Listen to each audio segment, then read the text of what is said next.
The truth is that there are a lot of artists that think this way, and I actually don't blame them for thinking that way because sometimes people just focus on the wrong things without even realizing they are focusing on the wrong things. Now, I've been in a conversation with a particular artist that wants to sign with a major label, and the terms of the contract are not so great. But the person feels so drawn to signing it because this, signing with that major label felt like an end game for the person. Access to funds. That was the major reason the person wanted to sign.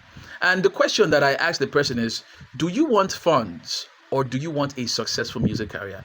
A lot of the times, people feel like signing a bad deal or signing without a lawyer is worth the gamble because they will be able to have access to funds. The question is, will those funds give you a successful career? A lot of people like to think that it is money that gives a successful career, but that is not the case. There have been a lot of people that have had successful careers as independent artists. And there are also a lot of people that have signed to labels, they have access to funds, but they are nowhere to be seen, right? What creates a successful career is your music and how you, the artist, projects the music. That is what creates a successful career. And a lot of the times when you sign bad deals, right, you will have access to those funds, but it will not even help you.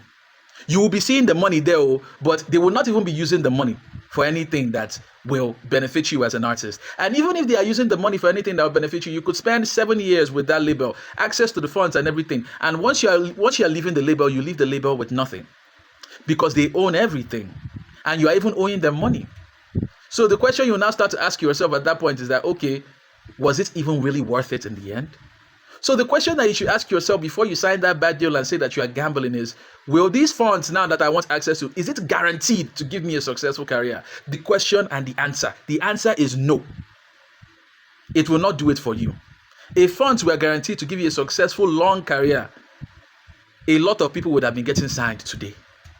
But that is really not the case. So you need to ask yourself that question before you make that big mistake you're about to make.